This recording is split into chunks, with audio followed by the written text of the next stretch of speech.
Bonjour à tous, toujours dans la multiplication en algèbre, on multiplie des polynômes. On est rendu à la page 124.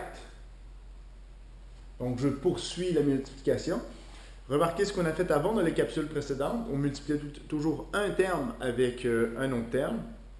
Ici, ce qui se passe, c'est qu'on a un binôme qui multiplie un autre binôme. C'est pas plus difficile, c'est juste un peu plus long. Donc la première chose qu'on doit faire, c'est faire nos flèches. Donc, je vais multiplier mon 2x avec mon 3x2, mais par la suite, il va falloir que je multiplie mon 2x avec mon 5x.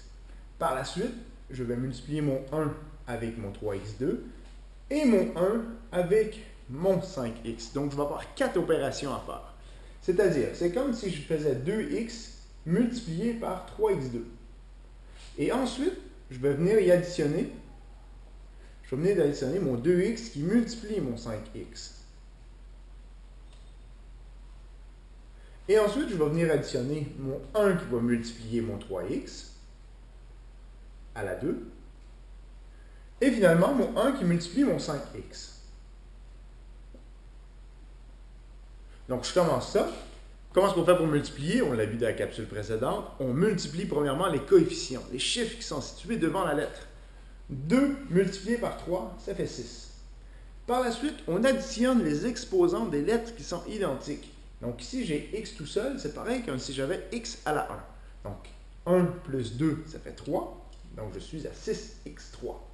Ensuite, j'additionne 2 fois 5, ça fait 10. Et j'additionne les exposants des lettres.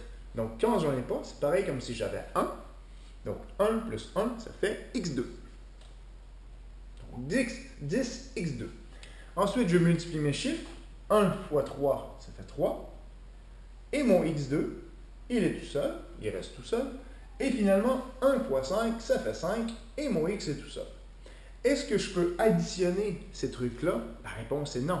Parce que trompez-vous pas. En algèbre, tu peux multiplier n'importe quoi avec n'importe quoi. Cependant, pour l'addition, tu dois toujours additionner des termes qui sont semblables. Ici, j'ai des x3. Donc, est-ce que j'ai d'autres x3? Non. Donc, j'ai rien de semblable. Est-ce que j'ai des... Ici, j'ai des x2. Est-ce que j'ai d'autres x2? Ah ben, écoute donc, j'en ai un autre ici. Donc, qu'est-ce que je dois faire? Je dois additionner le 10x2 puis le 3x2. Donc, ça fait 10x2 plus 3x2, ça fait 13. 10 plus 3, 13.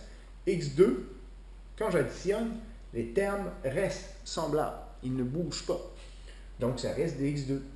Et par la suite, j'additionne mon 5x et j'additionne mon 6x3.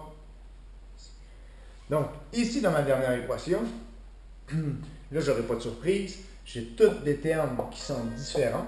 Donc, ça veut dire quoi? Ça veut dire que mon équation reste comme ça et je ne peux pas rien faire. Donc, ça, c'est la réponse finale.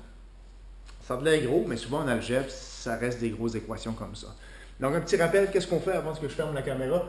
On multiplie le premier terme avec le premier terme avec le deuxième terme avec le premier et le deuxième terme avec le deuxième. Donc, si j'en avais eu 2 ou 3, c'est la même chose, que tu multiplies chacun de tes termes avec un terme dans l'autre parenthèse. Et on n'oublie pas toujours à la fin de vérifier si on peut simplifier l'équation. Comme on a fait ici, 10x2 plus 3x2, ça s'additionnait ensemble, ça faisait 13x2. Donc ça, c'est la multiplication en algèbre lorsque tu as deux binômes. Et tu fais ton système de flèches. Et c'est un bel aide-mémoire, tes flèches, pour t'assurer de rien oublier.